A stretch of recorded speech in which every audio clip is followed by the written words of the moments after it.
Hello, Miami. This is 305 Sports Now, your home podcast for all things Miami sports related. I am Will, and if you're wondering why this is airing on a Tuesday and not a Monday, it's because we have a special guest for you today. It is Local 10's WPLG's very own sports anchor, Clay Ferraro. Hey, Clay, how are you? What's up, Will? How we doing today?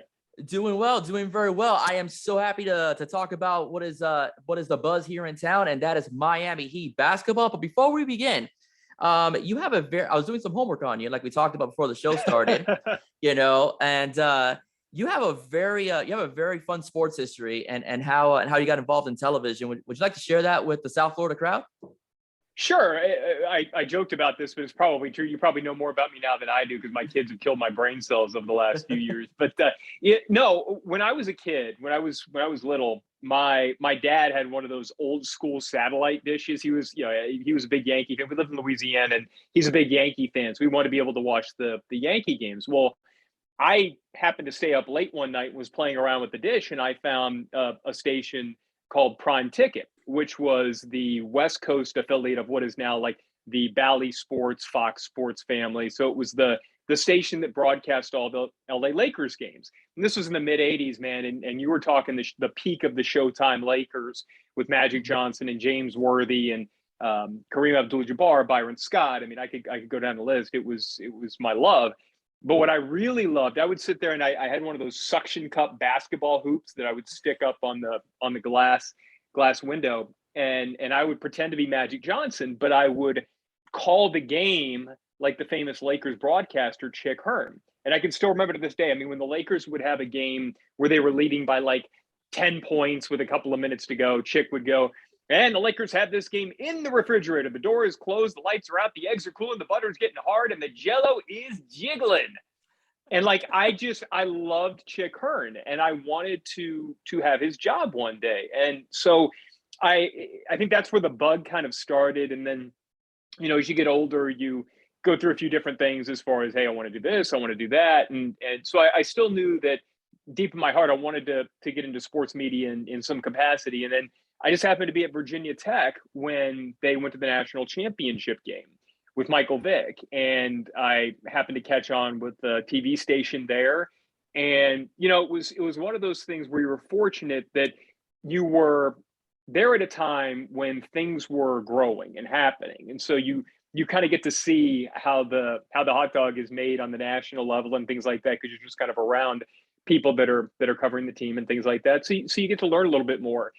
And so I realized that this is what I wanted to do. And this made more sense to me because I knew I eventually wanted to have a family, and you wouldn't necessarily have to be on the road all the time. So you start to research how you get into this, and put a tape together, ended up in tiny San Angelo, Texas, then all the way up to Idaho. You go wherever the job is, all the way up to Idaho Falls, then Fort Myers, Florida for a while, and then thankfully ended up here in South Florida and seem to be here at a great time right now. I happen to get here tail end of the Big Three era, and then now we're kind of getting back to a point where we had one Heat finals run already, and hopefully we got another one coming up. Yeah, absolutely. But I want to touch upon because you bounced around a bit, from Texas and so on, and then from Idaho. You spent 11 years in Fort Myers. You're a dad, with three kids. So I want to ask, did you meet your wife here in South Florida, or did you meet your wife in Fort Myers? 'Cause that's a lot of bouncing. No, it was in Fort Myers, and it's funny. Okay. I think I don't know how much you talk about this on your show, but you and I are both talking before the show. We're both spiritual guys and Christians, and it was during that time in Fort Myers that I learned everything kind of happens for a reason. And I don't want to use the term got stuck there, but I got stuck there. I happened to buy a house right before the housing market collapsed.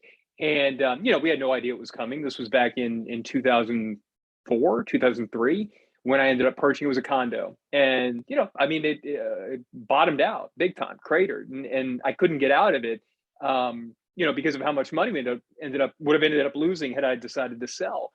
So, what I viewed as, hey, maybe a 2-3 year stop in Fort Myers turned into much longer than that. But you kind of realize that, man, every place is what you make of it. And, did I plan on being there that long? No. But man, I made lifelong friends, and I had the time of my life there, and I ended up meeting my wife, and it was funny.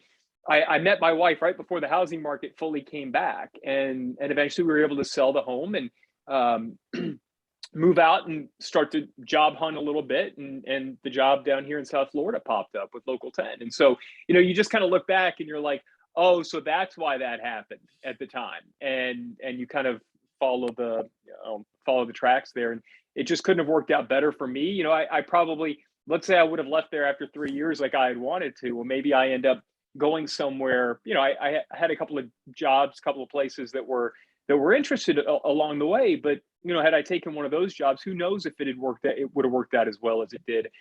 Who knows if I obviously don't meet my wife because I would have been somewhere else. And Yeah. who knows if I ever end up at a station like Local 10. So, everything happens for a reason. And so, yeah, I ended up meeting my wife in Fort Myers. She's a teacher. And now that we're here in South Florida, she took a couple of years off to raise our kids when they were really little, and now that they're getting a little bit older into school age, she's teaching at the school where they attend. So it's a pretty sweet deal for us. Yeah, that's a great story, by the way. I really like that. It's really enjoyable. It's very nice. It's true. Everything does happen for a reason, and I think there's a reason why you're here. You're here in South Florida because, God's placed you there. I will say that. Absolutely. God put you in that Yep. position. And look, I don't, this isn't a joke. This isn't me like coming on and BSing because like I'm trying to like make my station look good. I've worked a lot of places. I've never been in Yeah. a place like Local 10. Like it's a family. There's a reason why people don't leave. So it's not just because they're my current employer, but because I've seen what it's like other places. And look, I loved all the places I worked. I have great relationships with it. It's not like they were bad. It wasn't a negative experience anywhere. But there's a reason why people stay here. There's a reason why people stay at Local 10 for a long time. And God placed me here for a reason. And I couldn't be happier. Yeah, I mean, one thing also is I'm glad that you're Local 10, and I'm glad you're Local 10 is because, Local 10 has always had really good sports broadcasters, historically speaking, from guys like Jim Mandich, Will Manso, so on and so on. And yourself, one thing that I really enjoy is watching you break down, basically the Dolphins, break down the Heat, and you're very analytical when it comes to, what you see on the basketball court or even on the football field. So and you see it every Sunday, on Sports Sunday at Local 10. But one of the things that I want to talk to you about is obviously the Miami Heat, because the Miami Heat are the number one seed. The playoffs start this weekend. And earlier during the season, the Miami Heat were speculated to finish fourth or fifth, similar to what they finished last year when they got swept by the Milwaukee Bucks. The Miami Heat are in first place. And I think one of the main reasons why they are in first place is because, number one, there is a culture with that team that emphasizes strongly in winning and teamwork. And number two, although the Heat aren't very well known for drafting, enjoying, the young guys in particular, but they sure know how to develop them. All right, guys like Caleb Martin, guys like Max Strus, guys like Gabe Vincent, guys like Omar Yurtseven. So, and the Heat are in first place. Jimmy Butler's missed a lot of time this season. So has Bam Adebayo, Tyler Hero included in that, Kyle Lowry included in that, and they're still in first place, and they've beaten some very dominant teams. So what can you say about player development that makes this team so darn successful? Oh, it's incredible. And when you make the run to the one seed like this in a year where you're still battling COVID, you still have injuries, you have an older team, relatively speaking, to the rest of the NBA. And some of your key contributors are guys like Jimmy Butler and Kyle Lowry and PJ Tucker, guys that are, up there in age NBA wise. They're still younger than I am, but they're up there in age NBA wise.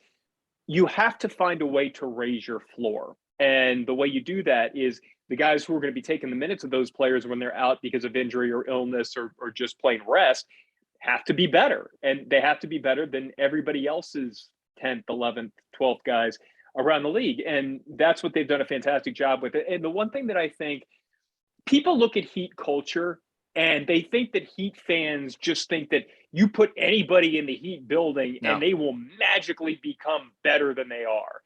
And that's not the case. What the Heat do is they do their homework on the people first. They don't just say, "Oh, this guy is talented. Let's bring him in here and let's just see if it works out." No, the players who succeed here are the players who bust their what and take advantage of everything that the Heat offer them. And so, hey, if you want to stay at the gym for 8 hours after practice and work on a hook shot, if you want to do that, the Heat will supply you with somebody, an assistant coach, to work with you. They will let you push your limits as far as you're willing to push. But it takes a certain mindset in a person, in a player, to want to push themselves to that level and put in the extra work that's necessary. So, I mean, it's that sort of thing, Will, that I don't think people quite grasp, that it's not that you just show up in the Heat building and whoever you are, you all of a sudden become a better version of yourself. It's you have to be the type of person who's willing to put in the work, who's willing to deal with criticism. I mean, look, let's go back to the altercation between Jimmy Yeah. Butler and Eric Spoelstra. I mean, that doesn't turn out well most places. So you have to have a different mindset. You have to be able to come in here, work, take criticism, and take advantage of every asset that's offered to you. And every player that you mentioned has done that. And you go back, Tyler Johnson. Tyler Johnson turned himself into the best player that he could be, and he got himself a big contract. James Johnson, same thing. I mean, these are people who, when they came here, Hassan Whiteside, they put in the work. I mean, you can say what you want about what happened after the fact, but he gave those guys the contracts they did in part because they showed the work ethic before they got the deal. And so, yeah, when you're looking at this season and guys like Caleb Martin, who Charlotte just kicked out the door, well, the Heat saw that he had athletic ability. But if he had just shown up and, gone to practice and gone home and played Xbox or something, then he doesn't turn into the player that he did. But because he came here and he was willing to put in the extra work, he's become an invaluable player on this team and somebody who I think is going to get legitimate minutes in the playoffs. Yeah, I totally agree. And not only that, like Max Strus as well. Max Strus That's another one. Yeah. Has been unbelievable as well. Basically, when everybody's number's been called, they've been the ultimate professional. They've come in and they've contributed. And one thing I will say about Caleb Martin, Max Strus, and also Gabe Vincent is that they're not only just one-trick ponies. They play defense, they take charges, and they also know how to create their own shot. So that's something that is wicked in the playoffs for the Miami Heat. In terms of them being successful throughout this run. But one thing, I mean, Jimmy Butler is a heart and soul of this team. He's the team captain. Him and Bam, the heart and soul of this team captain. But one thing that you mentioned the altercation, that he would end up losing 4 straight games during that period. They won 6 straight games until losing to Orlando, which was a meaningless game, which we're going to talk about, but it was a meaningless game. But 5 out of those 6 games, you and Will Mansell brought it up in Sunday Sports, in your Sunday Sports show. Kyle Lowry has been unbelievable throughout that run in 5 out of those 6 games. As a matter of fact, in 5 games during that win streak, Kyle Lowry has averaged 16 points per game and 7 assists per game. He's been basically a dual threat, in terms of passing the ball and also in terms of scoring, which pretty much has shaken up defensive opponents. Kyle Lowry mentioned earlier in the year when they criticized the fact he wasn't aggressive enough come playoff time, or when it's time to shine, I'm going to do it. Is this something that you might have expected it to happen, or did it catch you by surprise? It caught me by surprise in this respect. I think Kyle felt like throughout the entire season. Now, was it that he just started working harder on offense and trying to score more, or was it that he felt like the first, 60 plus games of the season, it was more important for him to get everybody else involved? And did he think maybe that the best version of himself on this team was getting other people involved as opposed to scoring himself?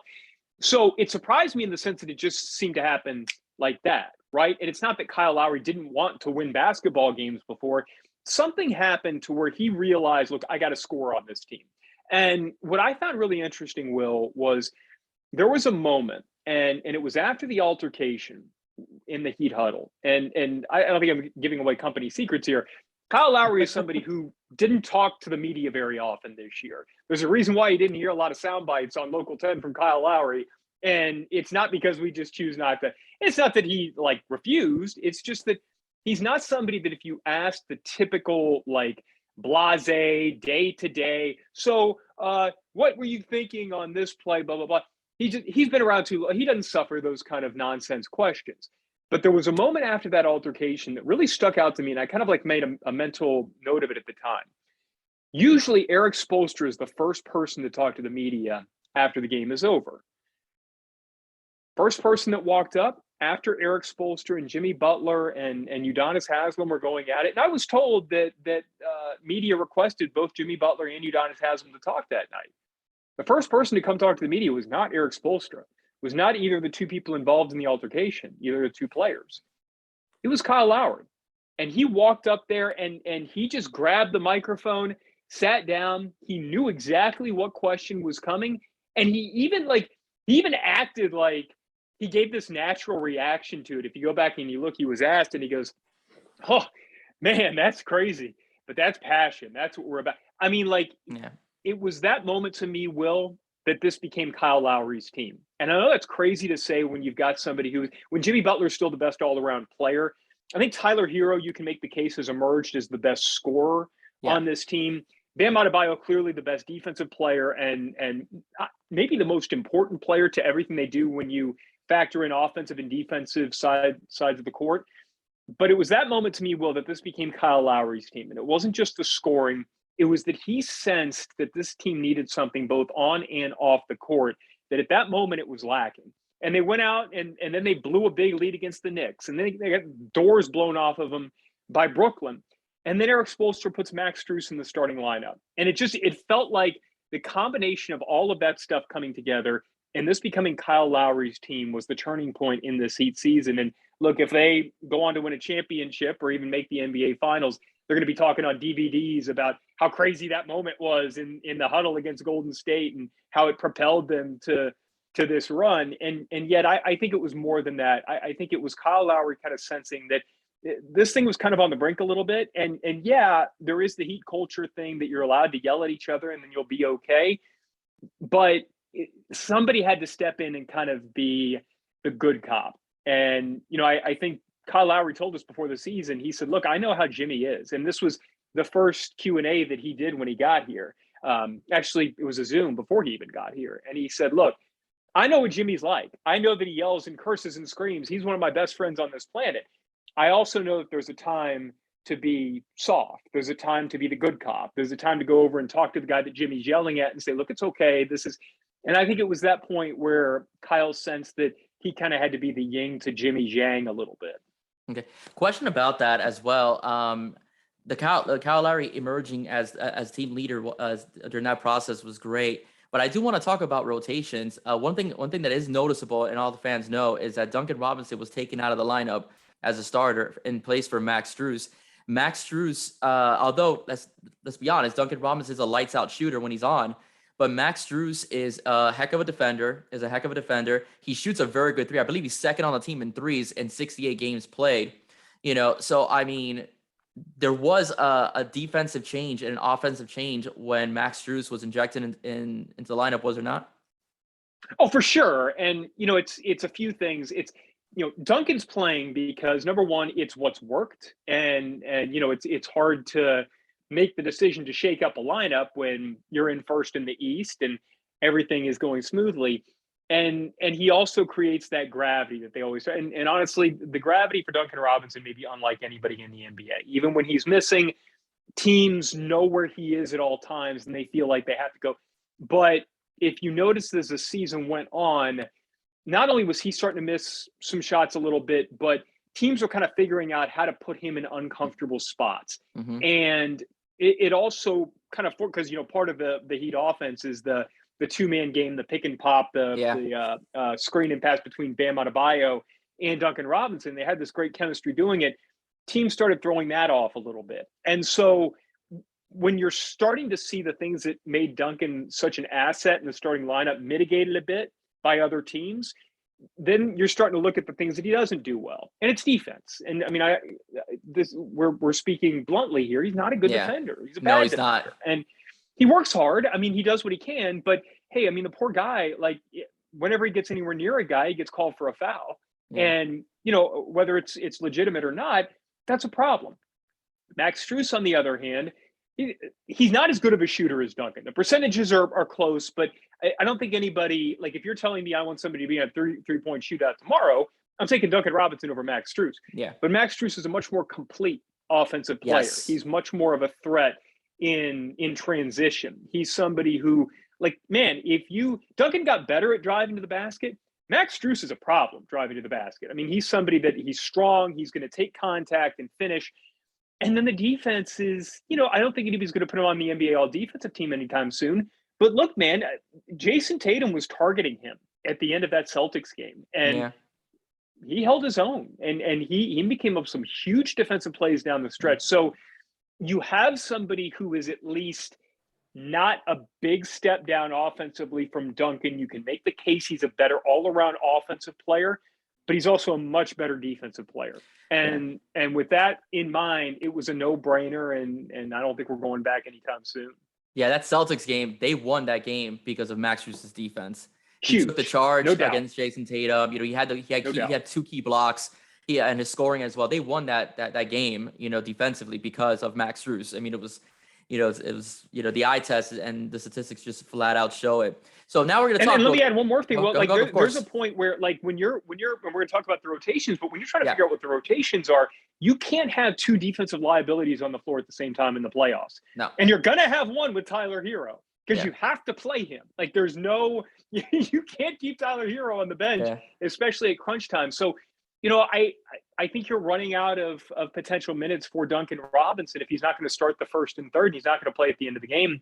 And it only makes sense then to put somebody out there who kind of levels off everything, in a Max Strus. Yeah. So thank you for leading me into the whole rotation segment of the playoffs, because the playoffs are this weekend. We have no idea who the Heat are playing, and hopefully Bam will be okay to be cleared because he was placed on protocols by the NBA. So hopefully that all squares away. But we got to talk rotations because when the Heat were going on had their losing streak, people were looking at Victor Oladipo maybe not being ready to come back as well as Marquise Morris.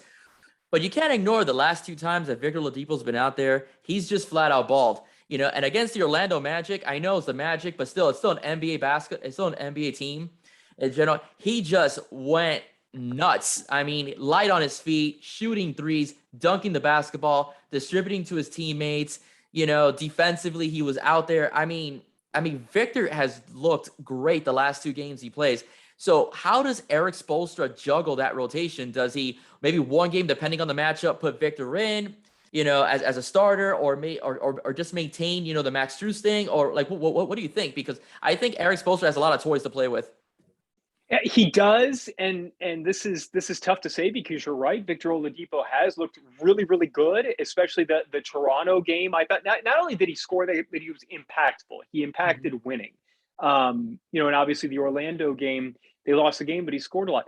I don't see a role for him on a game-by-game basis, and I know that's crazy to say. Now, I do think, Will, he's the ultimate break in case of emergency, right? Like if you start to fall behind and you need a spurt offensively, and the other team just has a fix for Tyler Hero, or Tyler's having an off night or something like that, then that's maybe when you put an Oladipo out there.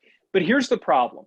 And when you're going through the rotations, obviously your starters are set, right? You're not going to mess with Jimmy and Kyle and Max Strus and PJ Tucker and Bam Adebayo.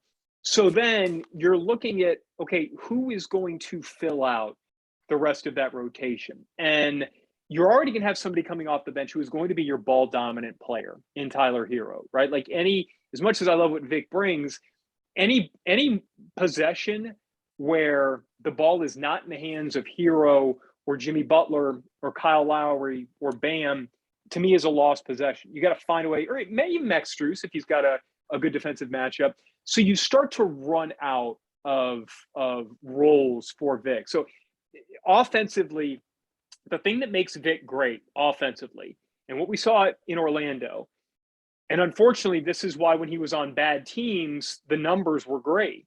When he can get into a rhythm, when he can be a volume guy, and he's the only one out there that you really want handling the ball and scoring, he can put up numbers, right?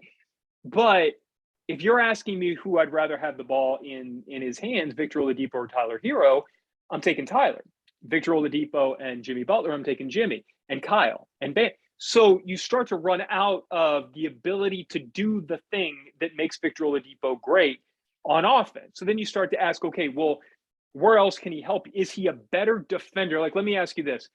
And we haven't talked about this beforehand, but who do you like better if you take out the offensive side of this and you're just talking rebounding, defense, and the things that make somebody fit along with a Jimmy Butler and a number of offensive players? Who are you taking, Victor Oladipo or Caleb Martin? Probably Caleb. And that's the tricky thing, right? Yeah. Because I do too. And so, and I do a show with Ira Winderman from the Sun Sentinel. He brought up a great point. You know, when the Heat were going through that losing streak and their rebounding was awful, nobody was talking about the fact Caleb Martin was out. Caleb does this thing, man, where it's like he just flies in from somewhere, and he'll either dunk it and it puts pressure on the other team when it comes to rebounding. And so, like, the Heat couldn't get a rebound to save their lives, and part of it was because they were easy to rebound against. It wasn't just because they didn't have the size, but you didn't have somebody like Caleb flying in there to disrupt everything. So so it's like, is Victor Oladipo a better player than Caleb Martin when you factor in everything? Yeah, I think he is. I don't think there's any disputing that. I don't think you would dispute that Victor Oladipo is one of the top 7 or 8 players on this team. Unfortunately, when you're talking about fit and what you need when you're talking about playing with a number of players who need the ball in their hands, it's tough to find a consistent role for Oladipo in these playoffs when you're going to need those supplemental role players more so than you're going to need another ball dominant guy. And look, all you have to do, Will, is look at the LA Lakers this year. And that's a team that they decided, you know what? We don't need – go back to the bubble, right? I mean, the reason why the Lakers beat the Heat, and the reason why they beat the Heat was because Goran Dragic and Bam got hurt. Yeah. But the guys who were really hurting the Heat, in addition, look, LeBron and Anthony Davis are great. I mean, Kentavious Caldwell-Pope was a problem. Kyle Kuzma Alex Caruso was a problem in that series. You need players like that when you have ball dominant players like LeBron James and Anthony Davis. You need players like that when you have ball dominant players like Jimmy Butler, Kyle Lowry. Bam's starting to grow into that a little bit offensive. Not that he needs to shoot every time, but you want to run the offense through him. So I know that's a lot of words to say. In any other world, does Victor Oladipo deserve minutes? Does he, for all the work that he's put in, for the ability that he has? Yeah. But it's hard to find a consistent role for him unless there's an injury or unless you fall behind in a game and you need somebody to come off the bench and kind of give you a spark. Yeah, I agree with you regarding Caleb Martin. Caleb Martin, I mean, on the defensive side of the ball, the rebounding, his athleticism, and Victor Oladipo is a bit more injury prone, as we've noticed in the past. So I think that's something that works against Victor. So yeah, I agree with you. I'd rather have Caleb Martin, crunch time on the floor than Victor Oladipo. Also, aside from his athleticism, his dunking, Caleb was shooting, I think this month, 54% from beyond 3. So he's also deadly from beyond the arc. If I'm not mistaken, he doesn't have enough 3-pointers made to qualify, but I think he's either number 1 or number 2 on the team percentage-wise. Now, it won't show up in the stats, in the official stats, because he didn't have enough to qualify. But you're right. I mean, he's lights out. Yeah, he is. So I mean, yeah. And referencing, I was saying because they brought in Victor Oladipo. He brought in Victor because he's been a solid player in the NBA for a while. And on top of that, they brought him in for the playoffs. I mean, that's the guy that they wanted because Eric Spoelstra, Pat Riley loved those veterans, but I mean, the young guys have just emerged, and they've really taken the bull by the horns, for the this is when you're looking at these potential playoff matchups, right? And you get down to the end of the fourth quarter, and again, Victor Oladipo is somebody who in his prime was an excellent defensive player, but at this point, I've seen Caleb Martin go out there and make Trae Young's life miserable. Yeah, I've seen Caleb Martin go out there. And so, like, if you're asking me, who would I rather have on Kyrie Irving late in the game, Caleb Martin or Victor Oladipo, I'm leaning towards Caleb. If you're asking me who I'd rather have guarding Darius Garland, if you end up playing Cleveland in the first round, because you're talking about switches and you don't necessarily always get your number 1 defender on the other team's, the guy with the ball in his hands. I'm more comfortable having Caleb Martin out there in those situations at this point than Victor Oladipo, and it's nothing against Victor. It's just that Caleb's been that good in those situations. Yeah, no, absolutely. And I agree. Caleb Martin has been a lot better in those situations. He's also played more. I mean, that also factors in, and he's been much more a part of rotation during the season as well. Yep. Going into playoff matchups, okay, so the Heat have about 4 possible opponents that they could be dealing with, and so on. the scary sister is Brooklyn. That's what everyone's trying to quote unquote avoid. I don't think the Heat really care, who they face, because they'll take on all comers, and they're playoff tested, and a couple guys on this team have championships as well. But the Heat this year do have a 3-1 advantage, over Brooklyn. Now, KD and Kyrie didn't play in all those games, and the one time that they did play, mind you, this was when the Heat were going through some trouble, they stomped on Miami. So if it is the first round matchup, I don't think it's going to be. I think personally Brooklyn's going to end up drawing Boston, to be honest with you. But if it is, how do you think the Heat fare, in this matchup? I think they fare pretty well, to be honest with you. See, I do too. And, first off, I don't think I think you're right. The Heat don't care. Well, the Heat are going to tell you they don't care. And they don't fear any of these teams. And I think there's just something crazy about these guys that I almost think that, like, deep down the competitors in them would almost prefer to play Brooklyn. Like the crazy maniacal Eric Spoelstra, Jimmy Butler, I want to go out there and prove they're better when they have a chip on their shoulder. And so I think maybe they would rather play Brooklyn just because of that. I don't want to see them play Brooklyn because I don't want to get in any situation where you're having possession for possession games against Kevin Durant. So in the playoffs, typically it comes down to the end of the game. And so I don't like the idea of having the best player in the world having the ball in his hands with a chance to win the game. Now, I do think the Heat are better equipped to deal with both Durant and Kyrie Irving than anybody else in the East, just because of the number of good defenders, good to great defenders they can roll out there. PJ Tucker is really good friends with Kevin Durant. They have a good history going back and forth. So it's not that you fear them, but why make life more difficult than it has to be? Because you're already going to have to play likely Philadelphia in the second round. You think you're already going to have to play then in the Eastern Conference Finals somebody who's run another gauntlet, either Milwaukee or Boston, or maybe Brooklyn if they end up as the seventh. So why play Brooklyn in the first round and then two other really, really difficult opponents? Yeah. And again, no disrespect, and our producer David Lang says this, whenever you say no disrespect, you're just about to give him disrespect. But no disrespect to Atlanta or Cleveland or Charlotte, they just ain't Brooklyn. Now, I will say this. I know that the Heat haven't fared quite as well against Cleveland, and I do think that their size poses some problems. I also think it's a little bit different when you're a Cleveland team that's happy to be there and a Miami team who's now game planning for playing against that size and finding a way to negate it. And also, Jared Allen has been hurt. My guess is he'll probably try to play, but obviously he's not the Jared Allen that you saw earlier in the season. Atlanta does concern me a little bit. I know I feel like I'm on an island with this thing. I feel like of the teams, they may be the most well-rounded of those four teams, because Clint Capella is somebody who's going to give you problems inside. For whatever reason, John Collins kills the Heat. And Trae Young, I feel like the Heat have a good game plan for slowing him down. And yet he's perfectly capable of chucking up 35 footers and going off for 40 on you, even if you do everything perfectly.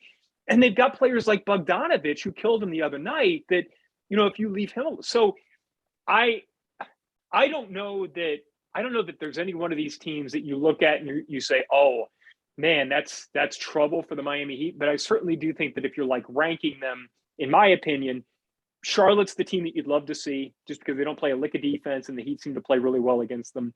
I think second, I'd probably go Cleveland, just because I think the Allen situation is a tough one. And I also think it's different despite what's happened in the regular season. And then I would prefer not to see Trae Young. So I'd probably put them third and then Brooklyn fourth. Yeah, I agree. I don't want to see Brooklyn. No, I really don't. No. I don't want to see And Brooklyn. again, look, it's like, now their defense is horrendous. I mean, Yeah. you saw it against Indiana on Sunday. I mean, Indiana's playing for nothing. A lot of those guys won't be in the NBA next year, but they were still putting up numbers. So, like, there's a world where you play Brooklyn and you have 4 games out of 5 or 6 where you're up by 15 in the fourth quarter and Kevin Durant doesn't hurt you. But I don't want those games where it's going possession for possession late in the game against the best player in the world. No, absolutely. Yeah, it's just, I mean, I agree with you. I'd rather have an easy first round, because look, to me, for me, if the Heat are going to get to the finals, they're going to have to go through Milwaukee. I mean, Milwaukee has Giannis. Yeah, Milwaukee has Agreed. Giannis. Chris Middleton is a very solid player. It's a very well-coached team. They've already tasted a championship. They got that monkey of the Heat off their backs last season, so they feel they could beat the Heat. So that team is to me the real, true, hardcore threat for the Miami Heat if they want to get to the finals. 100%. I'll add to that. Giannis gets you to the finish line. Chris Middleton and Drew Holiday to carry you across the finish line on that team. Those two guys. They just have that extra ability that when the game's on the line, they play their best and they just reach another. Drew Holiday, man, I still don't think even after a championship, and even though he was the key difference between last year's team and the team that the Heat annihilated in the bubble, I still don't think people appreciate how good Drew Holiday is and how important he is to that team. And so you're scared of Giannis for 46 minutes and with good reason. But in the last 2 minutes of the game, Chris Middleton and Drew Holiday are going to kill you. Yeah. So I'm with you. To me, everybody's talking Brooklyn. Boston's the hot team down the stretch. Oh, Philly, we're going to see what they're like with Joel Embiid and James Harden. No, man, it's Milwaukee. And I understand because they already won a title and people want to forget about him. But no, I'm 100% with you. They're the biggest threat by far to me. Yeah, I mean, Philly's good and all, but let's face it, James Harden loves that ISO ball, and in the playoffs, when that ball sticks, defenses tend to tear you apart. It's a totally different ball game. 100%. And Zach Lowe did a study on it. His numbers in the playoffs are awful, especially in crunch time. Yeah, I personally like to see Charlotte because I want to see the firefight that we had the other night. In terms of that offensive shooting spree and so. And and like you said, they don't play like a defense, so that favors the Heat because the Heat do. So that's so my thing would be Charlotte. And as far as Cleveland goes, I think they're lucky to be there type of deal is going to sink in. And they haven't been playing well lately either, so I think that Cleveland is a very, very beatable team. But like I said, with Brooklyn, I don't want to see Kevin Durant in the first round. That's just my perspective. I know that's a Heat fan. You want I'd rather go through Charlotte and then later on worry about Giannis and Kevin Durant and towards the end of the Eastern Conference finals and so on. But like I said, I do believe if the Heat are going to go to the finals, we're going to see a rematch between Milwaukee and Miami. It's one way or the other, and it's going to be a smash mouth affair between those two teams. I agree, and I think if you're looking at the teams that the reason why you'd be concerned with Cleveland is because of their size, right? Yeah. Look at Milwaukee. Brook Lopez missed most of the year. I mean, he comes back, and then all of a sudden, their size, which gave you so many problems last year in the playoffs, their size is back. So it's like they have the things that concern you about other matchups. A player like Chris Middleton who can go one-on-one ISO late in the game. Drew Holiday can do the same and beat you. Oh, by the way, they have the reigning Finals MVP in Giannis Antetokounmpo. It's just yes, and again, it's like in sports media, we kind of get bored of the stuff that we already know sometimes. And it's like everybody wants to think of the unknown and create this story. And Kevin Durant is great and Kyrie Irving is great. But man, we've seen it with Milwaukee. And we've seen that they're better in the biggest moments because two of their three biggest players are better in the biggest moments. And yeah, I want nothing to do with them. And thankfully, you won't have to have anything to do with them until the Eastern Conference Finals. Yeah. By the way, I agree with you on Drew Holiday. I think he's an underrated player. But the guy, again, two-way player, could shoot the three, could kill you in the paint as well, and he's big. He could also maul a smaller defender. So he's not. Remember what he did? The steal on Devin Booker in the finals, man. I mean, he just rips it away from that's just that's man strength. That's want to, and that's the type of. And it's also just a sixth sense for the game that he's got. So yeah, I mean, I know this isn't a Milwaukee Bucks pod, but that's a team that definitely concerns you. No, absolutely. Well, Clay, this was a lot of fun. Okay. It was a lot of fun. I had a great time. Once again, I'd like to thank you for coming on. It was a blessing having you, and I had a great time. This conversation was excellent. I love talking sports, and I love the analytical side of things as well. So it was great having you, but I want you, and as promised, feel free to talk about Local 10 and the times are on and your sports show on Sunday with Will Manto. So you can hit me up on Twitter at Clay WPLG. That's probably the best place to get me. I'm not great on Instagram, and don't let our bosses hear that. But yeah, we do the typical sportscasts every day, 4, 5, 6. We have a 10 o'clock show on WSFL, and then the 11 o'clock on Local 10, and then 11:30 on Sunday nights is Sports Sunday. And look, who knows how much we're going to be on, over the next couple of months, because ABC also got the NHL playoffs this year, the Stanley Cup playoffs. So Florida Panthers too, man. So you could see us a lot more with pregame and postgame shows for both the Heat and the Panthers as we're getting closer to what we hope is a run to a title for both of these teams. All right. Thank you so much again, Clay. I'm very grateful that you came on. All right. Really Anytime, appreciate it. Will. Thanks. Hope to have you on again. That's for sure. I'm gonna hold you to that. Of course, man. Of course. Love it. All right, everybody. That's it for me and for Clay Ferraro. If you liked what you heard, please do not forget to download on Anchor.fm or on Spotify, Google, wherever you get your podcasts. All right, everybody. Once again, I am Will for 305 Sports Now. I am out.